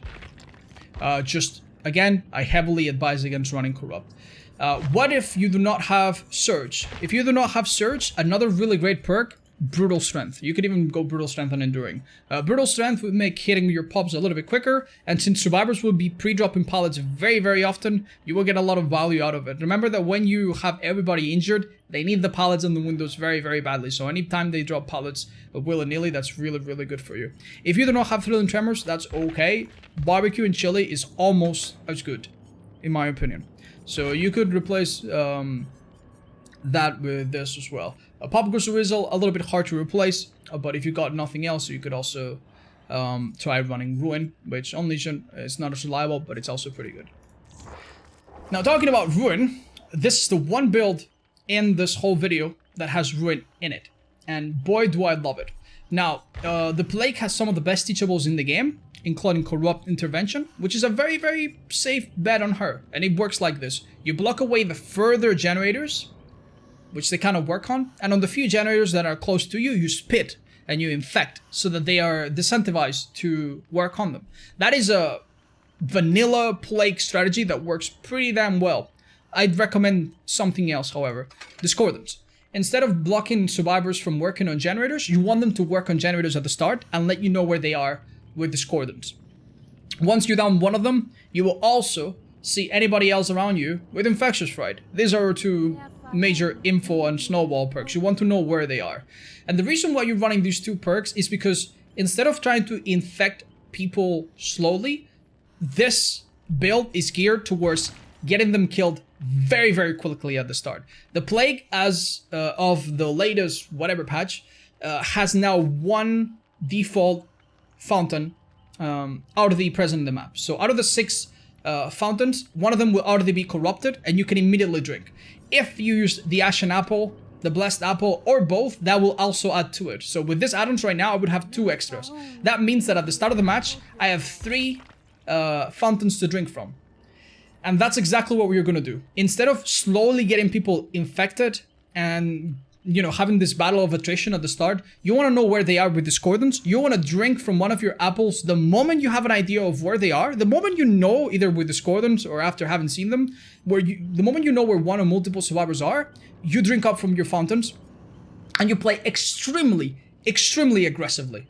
You go there, you down them, you scare them off from generators, and any work they did on generators will be immediately regressed by ruin. You're gonna go and slug and down one person, down another person, down another person, down as many as you can, sometimes win the game in 1.5 minutes because they all go down. This happens.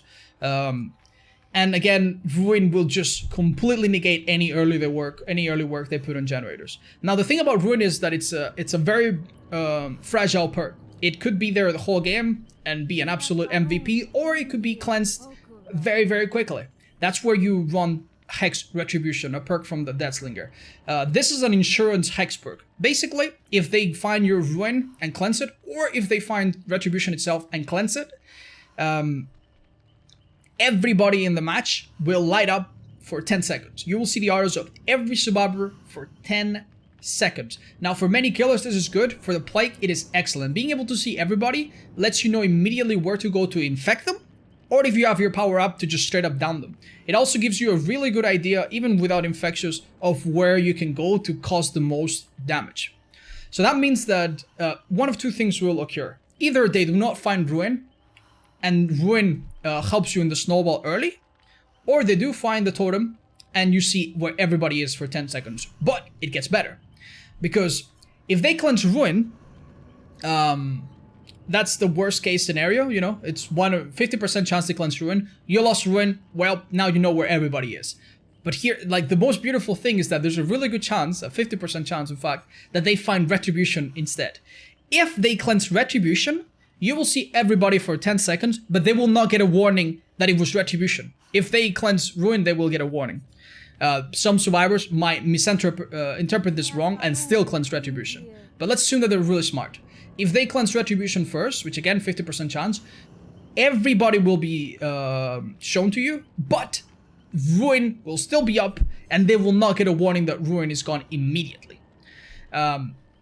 So that means that survivors will still have to find the Ruin, and will still have to waste time. And in the meantime, you already have a few downs, you've been able to prevent the first gens from popping, and you have an amount of pressure on them that is really hard to recover from.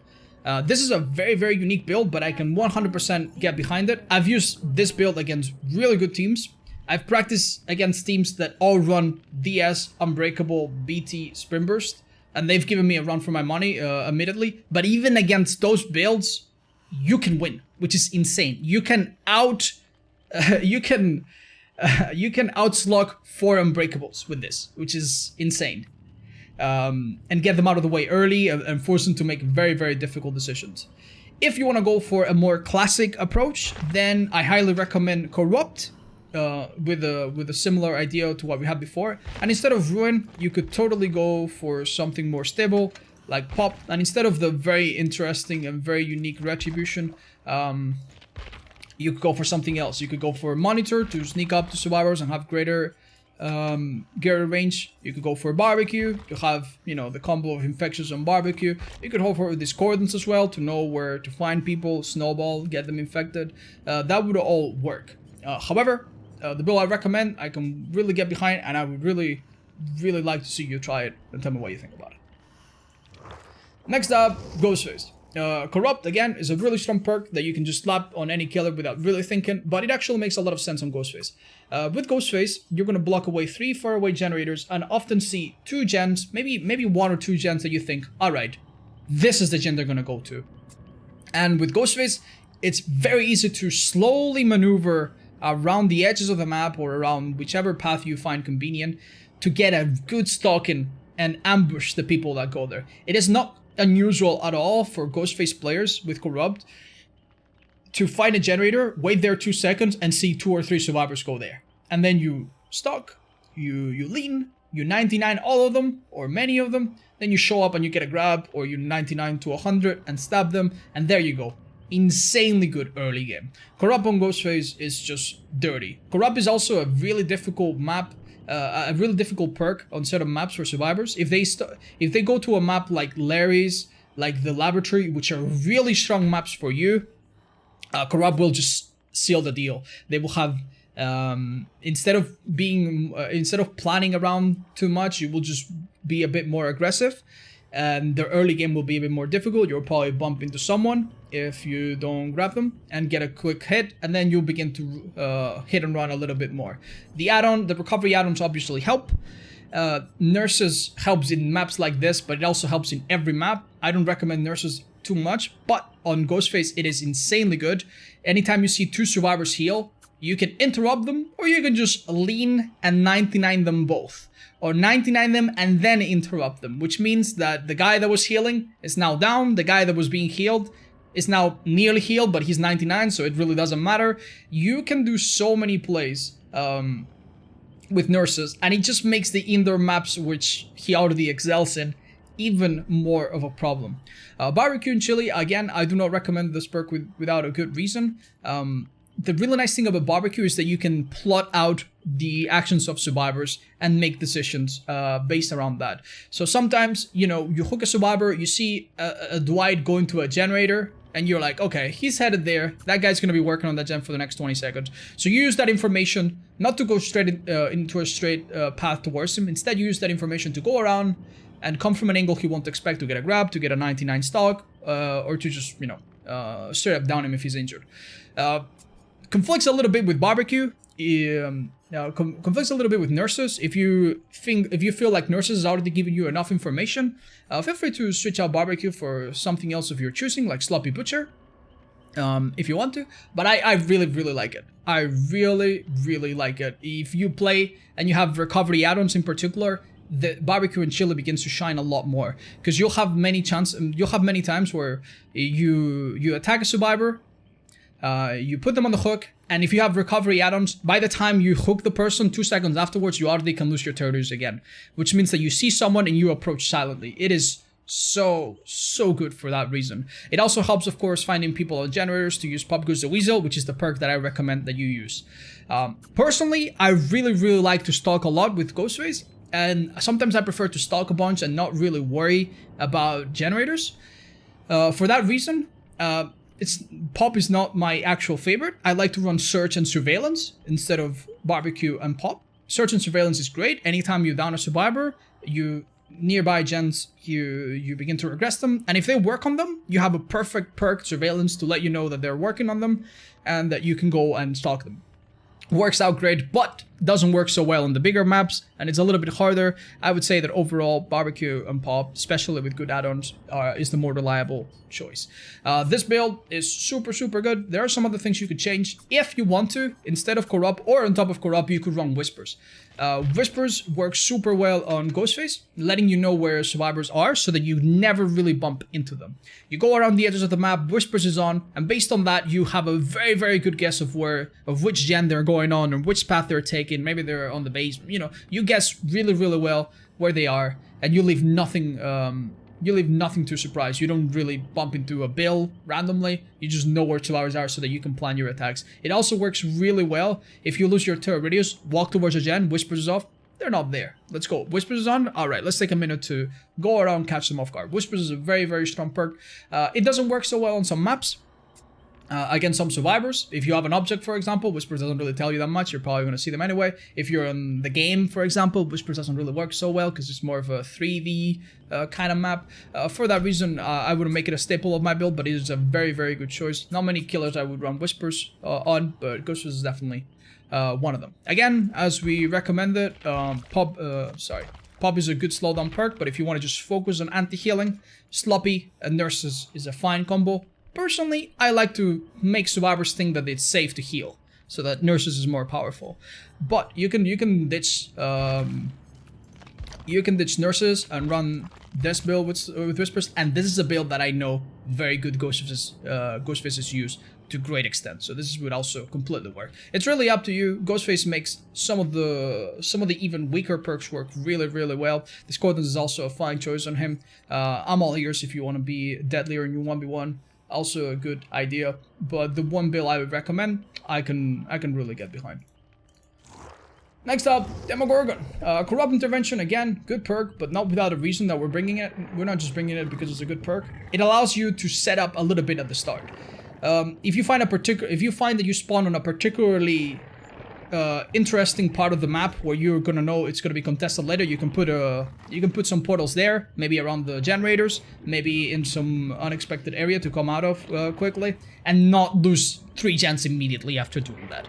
So Corrupt is gonna force survivors towards you, and it's gonna buy you a tiny little bit of time to set up those early portals. Complement that with some portals that you set later throughout the match, and you have a really good winning strategy. Later throughout the match, hopefully you will have a lot of stacks to Save the Best for Last. As you know, Save the Best for Last makes your recovery quicker when you hit survivors that are not your obsession. And the really nice part is that anytime that you can hit your obsession with a normal attack, you can hit them with a shred, meaning that you have no reason to ever lose stacks. Either you grab the obsession or you hit them with a shred. You never M1 them. It is a little bit difficult to M2 your obsession. Like, there were many times where I would try to shred at close range and miss, but there's actually a trick to it. I'm gonna tell you exactly what it is now. Right? When you're carrying a survivor, imagine that you're carrying a survivor. You know how when you hit, you don't have a lunge? And you only hit in front of you, but you don't really do lunge? When you have a shred against the obsession, think of it that way. Get very close to the obsession, press M2, begin your shred, and then hit them when you think you would have hit them with an M1 attack when you're carrying someone. If you use that little knowledge that you already have ingrained as a killer, you will never miss a shred at close range against the obsession. Try it. Let me know if it's making any sense. It's something I figured out some time ago, and I almost never ever miss close range shreds when I try to do them like that. So with that out of the way, Save the Best for Last should get stacks throughout the match, even if not very quickly. And by the time you have 8 stacks of this, the Demogorgon is a fucking beast. It is very difficult to play against it. Since you will be M1ing someone, they will have very little time, then you'll catch up and you will be threatening to shred from a distance. So if they're trying to contest a window, they will probably have to fake it, and you'll play smart, and Save the Best for Last will make your later chases very short if survivors are not playing absolutely flawlessly. On top of that, you've got Thrilling Tremors and Pop Goes the Weasel. Instead of using your portals for detection, which is a fine idea, don't take me wrong, you're going to use them mostly for mobility. And you will be using Thrilling Tremors and Pop to know exactly where to go, and to be there in time to apply Pop and Regressive Generator on top of the information that Thrilling Tremors gives. The stall is not as important, but it's also there. Anytime Generator is blocked, you have a little bit more time to walk there if you think they might be waiting to get back on it. And that is also welcome. This is not really an add-on dependent build, but if you want to bring some of the utility add-ons on demo, that works out too. And the add-ons on demo are not very game-changing, and this build should honestly do fine against 99% of survivors that you face against. The one weakness of a build like this is that if you go against survivors who are, like, across the line extremely good, it becomes really hard to hit them with M1 attacks. They run you around the shag or around the tiles so well that almost every hit needs to be a shred, because you just can't get them with M1s, right? You need to use all of your resources. In those matches, you will notice that Save the Best for Last becomes a bit more lackluster. But again, those are very rare. Very rarely do you go against 4 survivors who are taking it seriously, who are all really good, and you never can get an M1 attack on any of them. That is pretty damn rare. If you are afraid of something like that, I don't know what I would suggest to replace Save the Best for Last. You could go the route of Bamboozle. If you want to, you could go the route of I'm All Ears to try to mind game good survivors and get the cheeky shred. This is probably what I would run if I was in that situation. Sometimes you see a survivor go around the window, you see their aura with I'm All Ears, and you prepare a shred that they don't really expect, and it can work out. The other perks though work pretty fine regardless of the people that you play against. even against good people, say the best for lives will slowly build up and deprive them of resources later on in terms of like loops that they can get to. So this should work really, really well. Thrilling Tremors is good, but if you want to run Barbecue, there's also no problem. Barbecue does not give you info on gens as reliably as Thrilling Tremors, but it has no cooldown. And it can also show you people healing in corners, which sometimes, if you have several portals around the map, can be helpful. You can teleport to the closest one and catch them off guard, and Barbecue works really, really well for that as well. Do not forget to set up multiple portals in a point of interest. If you have a gen that you really want to protect in an area that you really want to defend, you can put 2 portals, teleport back and forth to one of them, and have another inactive portal that they cannot physically see. That way, if they waste time cleansing that one portal, you also have a plan B to get back to. That will work really well with a build like this, and it should be pretty dependable. Next up, Oni, and this is one of the few builds that has not changed at all. This build is just flawless.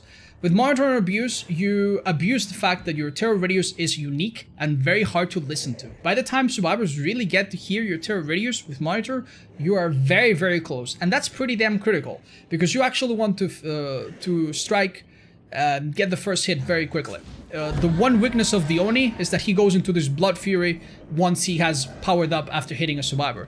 If you do not hit the first survivor and they sprint burst away and then they drop every imaginable pallet and you change to another survivors and they also drop every pallet, that's hard to recover from sometimes. With Monitor and Abuse, that should happen not so frequently, since the first survivor that you catch is more likely to be off guard. Monitor and Abuse has the side effect of making your terror radius bigger once you're in a chase. And normally that's just an unwelcome side effect, but on this build it just works out particularly well, because our next perk is Infectious Fright. Once you hit a survivor, you can just keep collecting blood, blub, blub, blub, blub, blub, blub, until your power is up. And once your power is up, you know exactly what you're gonna do. You're gonna start smashing shit and downing survivors left and right super quickly. Infectious Fright will have a 40-meter terror radius to work with, meaning that anybody around 40 meters will scream. Usually, that's not that great of an idea, right? If you see a survivor at 40 meters with the average killer, yeah, by the time you're there, they'll be really far away. They'll drop every pallet, you know, go through every window. You'll not really catch them realistically. The Oni might just be the one exception. The Oni has excellent mobility, even in indoor maps, even in really awkward to navigate maps. The Oni has excellent mobility, made better with add-ons, and even someone at 40 meters away is vulnerable. You can down a guy, and if you have your power left, you can still go and down anybody else within that distance, for sure. So Infectious is an absolute monster, and very, very hard once you get used to it to replace with this guy. That being said, if you do not have the Monitor and Infectious Fright combo, that is okay. You can run other perks to slow down the survivors, like Corrupt Intervention at the start, and maybe try to squeeze in the first hit, or other information perks like Discordance, for example, or Whisper, since you're going to move so quickly. That being said, these 2 perks are really hard to replace. With Barbecue and Chili, you're going to serve 2 purposes. Even though Thrilling Tremors is an attractive choice to find generators and then pop them, Barbecue serves 2 purposes, and it actually has a better place in the Oni's kit. Will you find survivors on generators? Yes, that's important. But the other thing that you want to is to find survivors who are stranded, healing in a corner of the map, having a healing party, picking up other survivors. The fact that you can see survivors who are doing these things, who are injured, means that you can go to that one location and have a big pool of blood to collect to power up Blood Fury. This is very critical. You're gonna have a slow start of the game for the most part, right? If survivors are smart. But once you get the ball rolling, it's gonna be injure, go into Blood Fury, smash, hook, now chase. If you keep finding the places where survivors are being healed or doing gens injured, you will consistently be getting into the next Blood Fury, and Barbecue and Chili helps with that a lot. Obviously, needless to say, if you have your power already available and you see a guy in the middle of nowhere or doing a gen, you can see them with Barbecue and Chili go Rawr! And then just be there in 2 seconds. Apocalypse the Weasel is a no-brainer. If you want to completely disregard any objectives, you can also run Corrupt Intervention, which is a passive perk.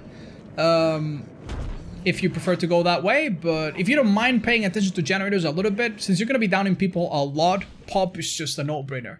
You also have the mobility and the ability to kick generators while you're using your power. So you can totally hook someone, use your power, go across the entire map, down a survivor or not, and then kick the gen there. Which is something that very few killers can do. Only Billy and say something like Freddy or a very, very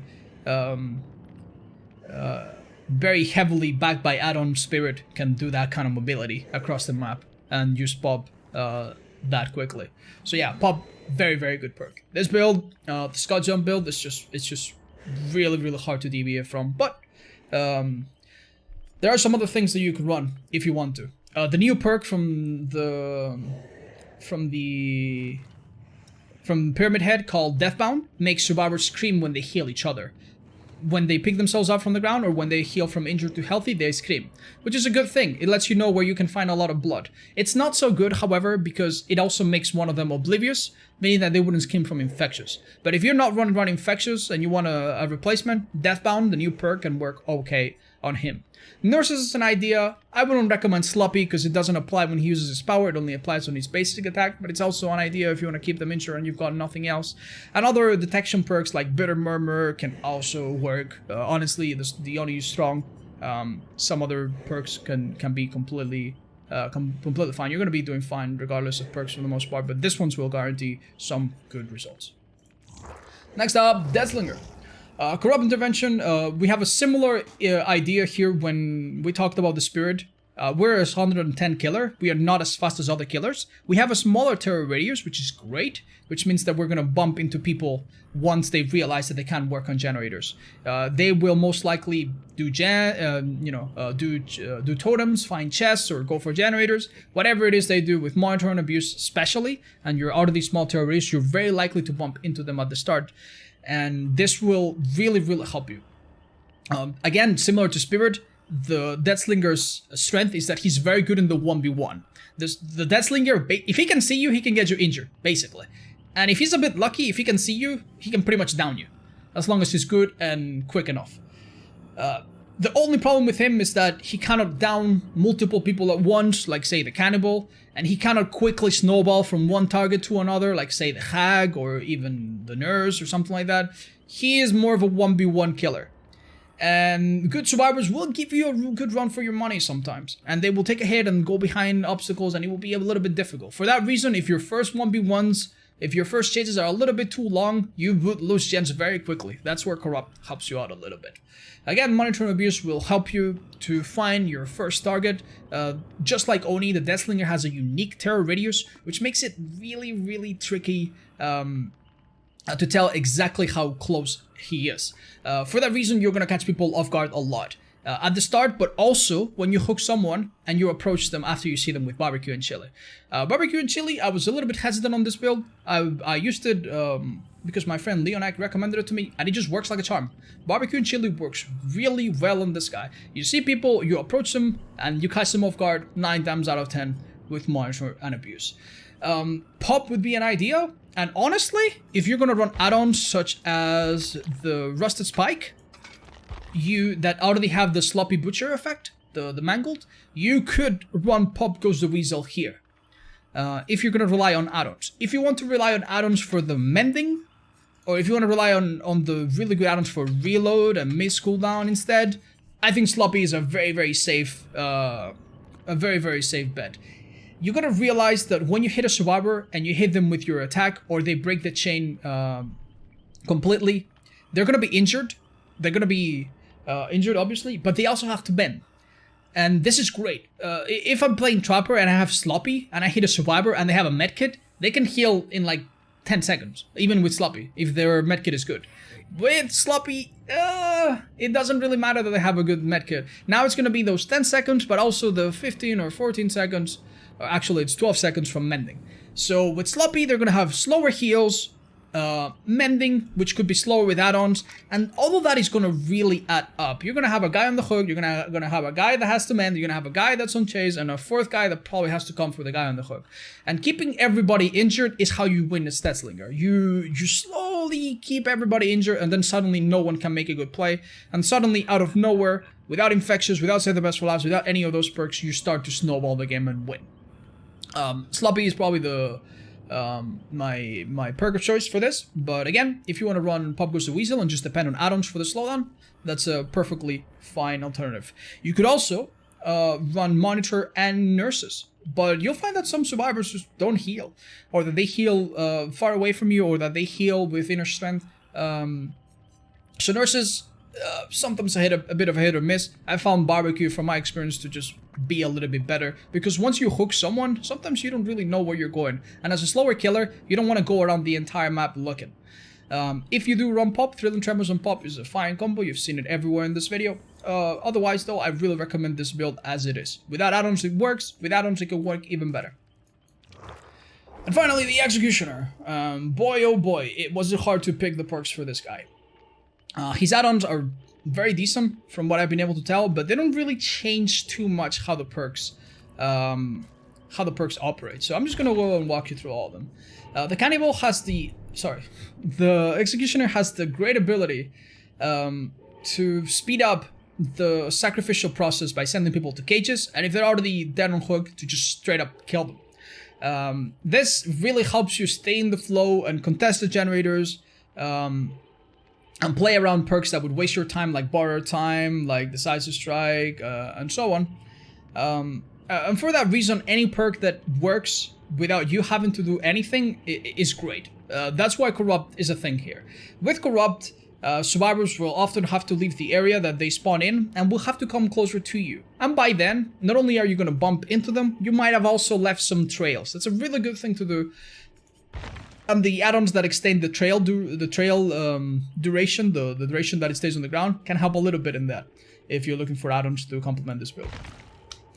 So how does that work? You spawn, you see a couple of really strong loops, like maybe say the cow tree in a farm map. You walk right through them as you're doing your patrol, and you put a little bit of trail of Rites of Judgment along the path. Maybe you see a particularly interesting path of grass, and just like Trapper, you set a little bit of there. All of that is there so that survivors who eventually run around the map, and they will with Corrupt Intervention especially, step on them accidentally, or step on them when you chase them, or are forced to go out of these really good places to worse places because they want to avoid them. So Corrupt works in that way, and it's fine. I would honestly run Ruin if I could choose a perk to keep the game regress. Anytime I would down someone with Torment and Ruin was still up, I would send them off to a cage so that Ruin can do its work and I can keep people off generators. However, Ruin is unreliable. Just downright unreliable, and there's no real way to protect it or play around that fact as the Pyramid Head. For that reason, I recommend Pop. Now you might be wondering, but if you use your power, doesn't that mean that Pop doesn't work? Does Pop work with cages? The answer is no. Pop does not work with cages. But this is actually a really good thing, because your cages should be a more mid to late game thing. You should not be able to, you should not look into use your cages early unless the situation really calls for it. And Pop Goes the Weasel is going to tell you what you should be doing in terms of using your cages or saving them for last. It's gonna present an alternative every time you consider it. So it will help you in your decision making, if you will. So when you down a survivor, if it's the start of the match and there's a gen that has a little bit of progress next to it, you can send them off to a cage if you want to stay in the game, and then immediately kick the gen and activate 12 Torment and get on with the strategy that we're going to talk to in a minute. If the gen is nearly done, then you can hook them, put them on the hook, and then keep that person close to the gen that's nearly done, and then pop it. And now you have a gen that needs to be touched, a person that needs to be rescued, both very close to each other for you to defend, which is great. And you can start preparing around it.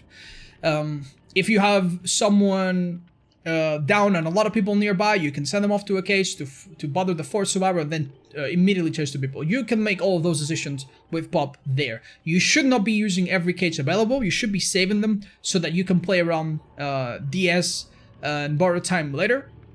For that reason, Even though you won't be using it as much as some other killers, pop is still a good decision.